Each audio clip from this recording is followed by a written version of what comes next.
नमस्कार welcome to PP news Odia channel. PP news Odia channel को आपको स्वागत। आजिर बड़ खबर। आजिर प्रथम खबर,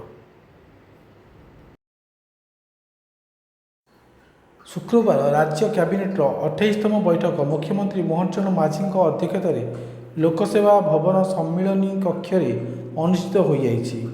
राज्य कैबिनेट खाद्य जोगाण एवं खाउटी कल्याण विभागर खरीफ विपणन वर्ष 2025-26 खाद्य और धान संग्रह नीति को अनुमोदन करिछि।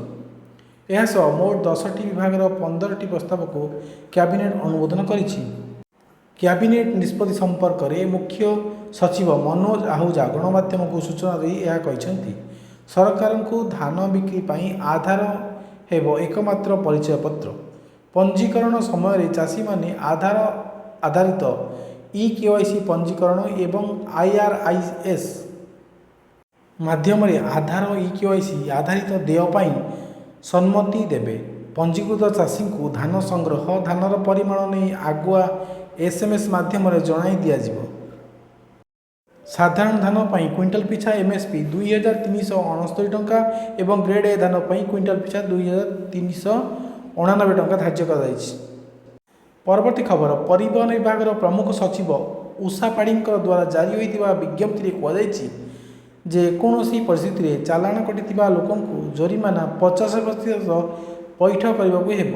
चलित वर्ष जुलाई 31 पूर्व जदि कौन व्यक्ति चालाण कटि एपाई मोट परिमाणर 50% जरिमाना देवाक पड़ो। ड्राइवर अथवा पैसेंजर बिना सीट बेल्ट यात्रा समय चालाण कटि 1000 टंका बदल में 500 टंका, बाइक आवश्यकता ठारू अधिक जाऊा अभियोग कटि चालाण 1000 टंका बदल में 500 टंका देवाक कहुपरी बिना हेलमेट पिंधि गाड़ी चलाउथिबा नहीं 1000 टंका चालाण कटि 500 टंका देवाक पड़ो बोली कहुई। परवर्ती खबर, आज IAS स्तर में बड़ धरणर अदल बदल। BMC कमिशनर चंचल राणा को BDA उपाध्यक्ष अतिरिक्त दायित्व देइछन्ति राज्य सरकार। से भली N थिरुमाला नायक को स्कूल और गणशिक्षा विभाग सचिव दायित्व मिली। SN गिरीश को मिशन शक्ति दायित्व दिया जाइछि। सुरेश कुमार मीना को SC ST एवं पछुआ वर्ग दायित्व मिल दिया बेले शुभश्री नंद को मिली योजना संयोजना विभाग दायित्व। 3 IAS अधिकारी समर्थ वर्मा, शोधा देव सिंह एवं शालिनी पंडित केंद्र डेपुटेशन में पठैछन्ति राज्य सरकार।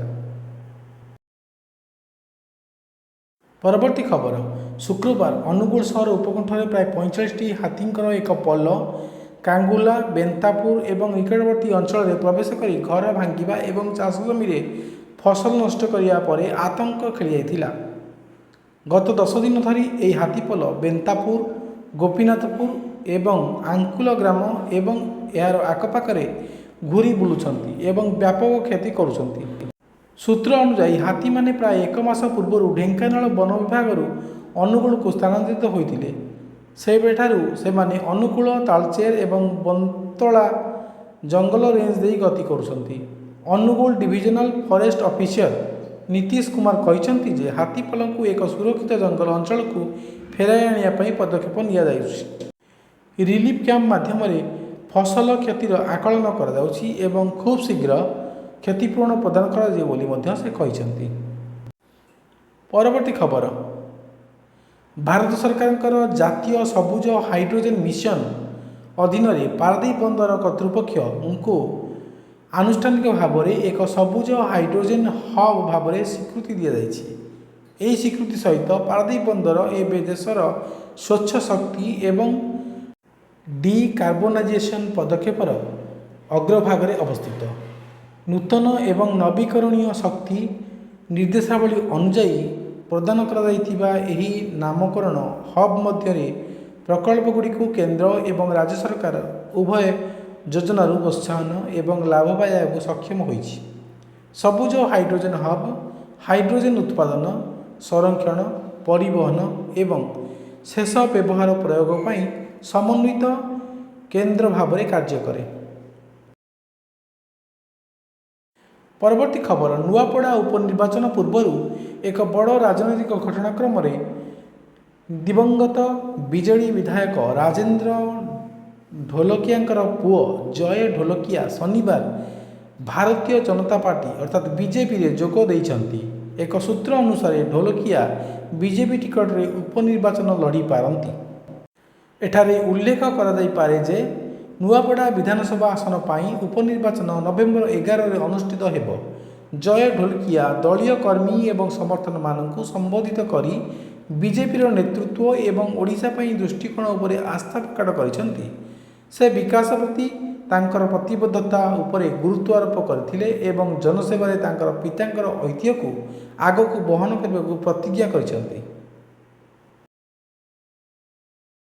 ପରବର୍ତ୍ତୀ ଖବର, ପ୍ରଧାନମନ୍ତ୍ରୀ ନରେନ୍ଦ୍ର ମୋଦି ଶନିବାର ଭର୍ଚୁଆଲ ଭାବରେ ଓଡ଼ିଶାରେ ପ୍ରାୟ 160 କୋଟି ଟଙ୍କାର 2ଟି ମତ୍ସ୍ୟ ଉତ୍ପାଦନ ପ୍ରକଳ୍ପର ଶିଳାନ୍ୟାସ କରିଛନ୍ତି। ସେ 24,000 କୋଟି ଟଙ୍କାର ପ୍ରଧାନମନ୍ତ୍ରୀ ଧନଧାନ କୃଷି ଯୋଜନା ଏବଂ ଦିଲ୍ଲୀର ପଲ୍ସରେ ଆତ୍ମନିର୍ଭର ଭାରତ ପାଇଁ 11,440 କୋଟି ଟଙ୍କାର ମିଶନ ଆରମ୍ଭ କରିଥିବା ବେଳେ ସେ ମତ୍ସ୍ୟ ପ୍ରକଳ୍ପ ପାଇଁ ମୂଳଦୁଆ ମଧ୍ୟ ପକାଇଥିଲେ। ମତ୍ସ୍ୟ ଉତ୍ପାଦନ ପ୍ରକଳ୍ପଗୁଡ଼ିକ ମଧ୍ୟରେ ସମ୍ବଲପୁର ଜିଲ୍ଲାର ବସନ୍ତପୁରରେ 100 କୋଟି ଟଙ୍କାର ଏକ ସମନ୍ୱିତ ଜଳ ପାର୍କ ଏବଂ ଭୁବନେଶ୍ୱରର ପାଣ୍ଡ୍ରାରେ 59.13 କୋଟି ଟଙ୍କାର ଏକ ମାଛ ବଜାର ଅନ୍ତର୍ଭୁକ୍ତ।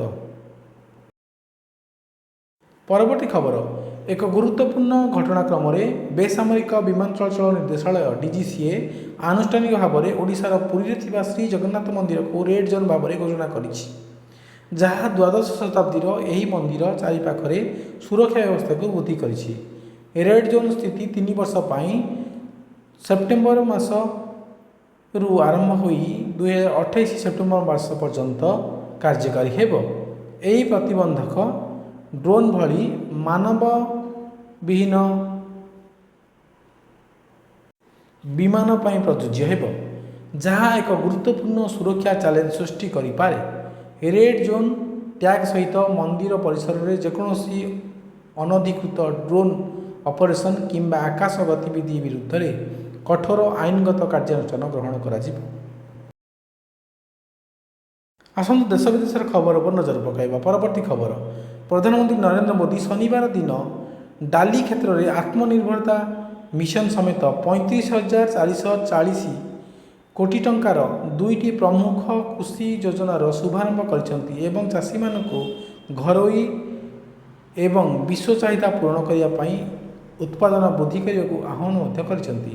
ମୋଦି କହିଛନ୍ତି ଯେ 2ଟି ବଡ଼ ଯୋଜନା 24,000 କୋଟି ଟଙ୍କାର ପ୍ରଧାନମନ୍ତ୍ରୀ ଧନଧାନ୍ୟ କୃଷି ଯୋଜନା ଏବଂ ଡାଲି କ୍ଷେତ୍ରରେ ଆତ୍ମନିର୍ଭରତା ପାଇଁ 11,440 କୋଟି ଟଙ୍କାର ମିଶନ ଲକ୍ଷ ଲକ୍ଷ ଚାଷୀଙ୍କର ଭାଗ୍ୟ ବଦଳାଇବ। ପରବର୍ତ୍ତୀ ଖବର, କେନ୍ଦ୍ର ରେଳମନ୍ତ୍ରୀ ଅଶ୍ୱିନୀ ବୈଷ୍ଣବ ଶନିବାର ଦିନ ନୂଆଦିଲ୍ଲୀ ରେଳ ଷ୍ଟେସନରେ ନବନିର୍ମିତ ଯାତ୍ରୀ ସୁବିଧା କେନ୍ଦ୍ରର ନିରୀକ୍ଷଣ କରିଛନ୍ତି। ଏହା ଏକ ଆଧୁନିକ ସୁବିଧା ଯାହା ପ୍ରାୟ 7,000 ଯାତ୍ରୀଙ୍କୁ ରହିବା ପାଇଁ ଏବଂ ପର୍ବ ଋତୁରେ ଯାତ୍ରା ବୃଦ୍ଧି ସମୟରେ ଆରାମ ବୃଦ୍ଧି କରିବା ପାଇଁ ଡିଜାଇନ୍ କରାଯାଇଛି। ଯାତ୍ରୀଙ୍କର ଗତିବିଧିକୁ ସୁବ୍ୟବସ୍ଥିତ କରିବା ଏବଂ ଭିଡ଼ ହ୍ରାସ କରିବା ପାଇଁ କେନ୍ଦ୍ରକୁ ରଣନୈତିକ ଭାବରେ 3ଟି ଜୋନ୍ରେ ବିଭକ୍ତ କରାଯାଇଛି। ପ୍ରି ଟିକେଟିଂ, ଟିକେଟିଂ ଏବଂ ପୋଷ୍ଟ ଟିକେଟିଂ ବ୍ୟବସ୍ଥା। ଏଥିରେ 22ଟି ଟିକେଟ୍ କାଉଣ୍ଟର, 25ଟି ସ୍ୱୟଂଚାଳିତ ଟିକେଟ୍ ଭେଣ୍ଡିଂ ମେସିନ୍, 200 ଯାତ୍ରୀଙ୍କ ପାଇଁ ବସିବା ବ୍ୟବସ୍ଥା, ଶୀତଳୀକରଣ ପାଇଁ 18ଟି ହାଇ ଭଲ୍ୟୁମ୍ କମ୍ ସ୍ପିଡ୍ ଫ୍ୟାନ୍, ଏକ ସମର୍ପିତ ଶୌଚାଳୟ ବ୍ଲକ ଏବଂ ଏକ RO ଆଧାରିତ ପାନୀୟ ଜଳ ବ୍ୟବସ୍ଥା ରହିଛି। ପରବର୍ତ୍ତୀ ଖବର, ଶନିବାର ଦିନ ସରକାରୀ ସୂତ୍ର ଅନୁଯାୟୀ ପ୍ରବର୍ତ୍ତନ ନିର୍ଦ୍ଦେଶାଳୟ ED ଶିଳ୍ପପତି ଅନିଲ ଅମ୍ବାନୀଙ୍କର ଗୋଷ୍ଠୀ କମ୍ପାନୀ ରିଲାଏନ୍ସ ପାୱାରର CFOଙ୍କୁ 68 କୋଟି ଟଙ୍କାର ଏକ ନକଲି ବ୍ୟାଙ୍କ ଗ୍ୟାରେଣ୍ଟି ପ୍ରଦାନ ସହିତ ଜଡ଼ିତ ଏକ ମନି ଲଣ୍ଡରିଂ ମାମଲାରେ ଗିରଫ କରିଛି। ଏଜେନ୍ସି ଦ୍ୱାରା ପଚରାଉଚରା କରାଯିବା ପରେ CFO ଅଶୋକ ପାଲଙ୍କୁ ଶୁକ୍ରବାର ରାତିରେ ମନି ଲଣ୍ଡରିଂ ନିବାରଣ ଆଇନର ବ୍ୟବସ୍ଥା ଅନୁଯାୟୀ ହେଫାଜତକୁ ନିଆଯାଇଛି। ଏହି ମାମଲାଟି ରିଲାଏନ୍ସ ପାୱାରର ଏକ ସହାୟକ କମ୍ପାନୀ ରିଲାଏନ୍ସ NUBESS लिमिटेड पक्षर सौरशक्ति निगम ऑफ इंडिया लिमिटेड को दाखल कराइथिबा 68.2 कोटी टंकार बैंक ग्यारंटी सहित जड़ित जहाँ नकली बोली जना पड़िथिला। परवर्ती खबर भारत को एआई चालित भविष्यतर कार्य प्रस्तुत करने दिगरे एक पदक्षेप स्वरूप नीति आयोग शुक्रवार एआई अर्थनीति निजुक्ति सृष्टि रोड मैप शीर्षक एक ऐतिहासिक रिपोर्ट प्रकाश करिछि। स्कूल शिक्षा एवं साक्षरता विभाग सचिव संजय कुमार, उच्च शिक्षा विभाग सचिव विनीत जोशी एवं नीति आयोग विशिष्ट फेलो देवजानी घोष उपस्थिति नीति आयोग सीईओ बीवीआर सुब्रमण्यम एही रोड मैप उन्मोचन करथिले। परवर्ती खबर शिक्षा मंत्रणालय आसंता शिक्षा वर्ष 2026-27 तृतीय श्रेणी समस्त छात्र छात्री स्कूल पाठ्यक्रम कृत्रिम बुद्धिमत्ता बा एआई प्रचलन करने को जाउछि एवं अधिकारी अनुजाई विभिन्न श्रेणीर एआई समन्वय एक ढांचा विकसित कर जाउछि।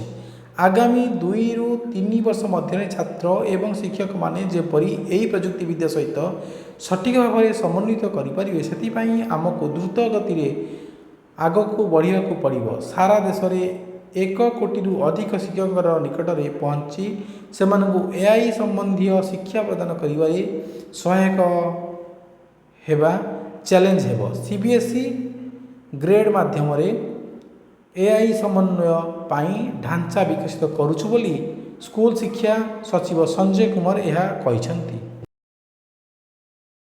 परवर्ती खबर भारतीय महाकाश गवेषणा संगठन इसरो डिसेम्बर रे यार प्रथम मानव विहीन गगनयान मिशन शुभारंभ सहित एक ऐतिहासिक लंफ देवाक जाउछि जेउथिरे व्यमित्र नामक एक मानवीय रोबोट रहिबो।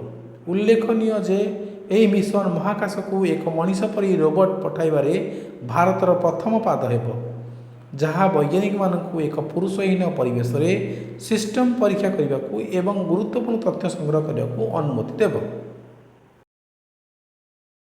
परवर्ती खबर स्कूल शिक्षार सहजता को प्रोत्साहित करने एवं सरकार डिजिटल परिवर्तन लक्ष्य सहित समन्वय रखा दिगरे एक गुरुत्वपूर्ण पदक्षेप स्वरूप शिक्षा मंत्रणालय राज्य एवं केन्द्रशासित अंचल गुड़िकर स्कूल गुड़िक प्रवेश एवं परीक्षा फी आदाय पाई एकीकृत पेमेंट इंटरफेस यूपीआई ग्रहण करने को अनुरोध करिछि। एही पदक्षेपर लक्ष्य प्रशासनिक प्रक्रिया को आधुनिकीकरण करने एवं अभिभावक एवं छात्र छात्री मानक पाई सुविधा वृद्धि करने। मंत्रणालय आलोकपात करिछि जे नगद आधारित डिजिटल पेमेंट को परिवर्तन स्कूल प्रशासन को आधुनिकीकरण करिबो एवं 2047 सुधा विकसित भारत हासिल करिवार सरकार लक्ष्य को समर्थन करिबो। परवर्ती खबर राष्ट्रपति डोनाल्ड ट्रंप शुक्रवार दिन नवेम्बर 1 किंबा ता पूर्वर चीन आमदानी उपरे अतिरिक्त 100% टिकस लगाइबाकू धमक दैछंती जाफल एप्रिल रे विश्व मांदावस्थार भय सृष्टि करथिबा स्तर पाखापाखि शुल्क हार वृद्धि पाइबार संभावना रही। चीन द्वारा विरल पृथ्वी उपादान उपरे नूतन रप्तानी नियंत्रण नहीं राष्ट्रपति हताश प्रकाश करछंती। गुरुवार दिन चीन सरकार विरल पृथ्वी खनिज पदार्थर प्रवेश को प्रतिबंधित करथिले। परवर्ती खबर एक सरकारी विवृत्ति अनुसार ईरान शक्ति वाणिज्य को सहज करने अभियोग अमेरिका द्वारा प्रतिबंधित 50 रु अधिक संस्था एवं व्यक्ति मध्य 8 जन भारतीय नागरिक एवं अनेक भारत भित्तिक फार्म अंतर्भुक्त। स्टेट डिपार्टमेंट ईरान शासन क्षतिकारक कार्यकलाप व्यवहार करुवा पांठी को प्रत्याख्यान करने प्राय 40टी संस्था व्यक्ति एवं जहाज उपरे प्रतिबंधक लगाई बोली विभाग गुरुवार दिन एक प्रेस विज्ञप्ति में कही। परवर्ती खबर इजराएल हमास युद्ध समाप्त होबार आशा सृष्टि करथिबा एक चुक्ति रे अमेरिका मध्यस्थतार होइथिबा अस्त्रविरति कार्यकारी हेबा परे शुक्रवार दिन हजार हजार पालेस्टाइनी ପ୍ରବଳ ଭାବରେ ଧ୍ୱଂସପ୍ରାପ୍ତ ଉତ୍ତର ଗାଜା ଷ୍ଟ୍ରିପ୍କୁ ଫେରି ଯାଇଥିଲେ। ବାକି ସମସ୍ତ ବନ୍ଧକଙ୍କୁ କିଛି ଦିନ ମଧ୍ୟରେ ମୁକ୍ତ କରିବାକୁ ସ୍ଥିର କରାଯାଇଥିଲା। ଆସନ୍ତୁ ଖେଳ ଖବର ଉପରେ ନଜର ପକାଇବା। ପରବର୍ତ୍ତୀ ଖବର, ରବୀନ୍ଦ୍ର ଜାଡେଜା ଏବଂ କୁଲଦୀପ ଯାଦବଙ୍କର ମିଳିତ ଭାବରେ 4ଟି ୱିକେଟ୍ ନେବା ଫଳରେ ଭାରତ ଦ୍ୱିତୀୟ ଟେଷ୍ଟରେ ଦ୍ୱିତୀୟ ଦିନ ଖେଳ ସୁଦ୍ଧା ୱେଷ୍ଟଇଣ୍ଡିଜକୁ 43 ଓଭରରେ 140 ରନ୍ରେ 4 ୱିକେଟ୍ରେ ସୀମିତ କରିଛି। ପ୍ରଥମ ଇନିଂସରେ 518 ରନ୍ରେ 5 ୱିକେଟ୍ ବିନିମୟରେ ଭାରତ ପାଳି ଘୋଷଣା କରିଛି। ଶୁଭମନ ଗିଲ୍ ଅପରାଜିତ 129 ରନ୍ ଏବଂ ଯଶସ୍ୱୀ ଜୟସ୍ୱାଲ 175 ରନ୍ କରିଥିଲେ। ପରବର୍ତ୍ତୀ ଖବର, କେନ୍ଦ୍ର ଯୁବ ବ୍ୟାପାର ଏବଂ କ୍ରୀଡ଼ା ମନ୍ତ୍ରୀ ଡକ୍ଟର ମନସୁଖ ମାଣ୍ଡଭିୟା ଶନିବାର ଦିନ ନୂଆଦିଲ୍ଲୀରେ ଅନୁଷ୍ଠିତ ବିଶ୍ୱ ପାରା ଆଥଲେଟିକ୍ସ ଚାମ୍ପିଅନସିପ୍ 2025ରେ ଐତିହାସିକ ପ୍ରଦର୍ଶନ ପାଇଁ ଭାରତର ପାରା ଆଥଲେଟ୍ମାନଙ୍କୁ ସମ୍ମାନିତ କରିଛନ୍ତି। ଭାରତୀୟ ଦଳ ମୋଟ 22 ପଦକ ହାସଲ କରିଛି, ଯେଉଁଥିରେ ସ୍ୱର୍ଣ୍ଣ 6ଟି, ରୌପ୍ୟ 9ଟି ଏବଂ କାଂସ୍ୟ 7ଟି ଅନ୍ତର୍ଭୁକ୍ତ ଏବଂ ଭାରତ ସାମଗ୍ରିକ ସ୍ଥିତିରେ 10ମ ସ୍ଥାନ ହାସଲ କରିଛି, ଯାହା ଏହି ବିଶ୍ୱ ଇଭେଣ୍ଟରେ ଦେଶର ସର୍ବୋତ୍ତମ ପ୍ରଦର୍ଶନ। ଦର୍ଶକ ବନ୍ଧୁ, ଭିଡ଼ିଓଟି ଆପଣମାନଙ୍କୁ ଯଦି ଭଲ ଲାଗୁଥାଏ ଦୟାକରି ଲାଇକ୍, ସେୟାର ଓ ସବସ୍କ୍ରାଇବ୍ କରିବାକୁ ଭୁଲିବେ ନାହିଁ। ଧନ୍ୟବାଦ।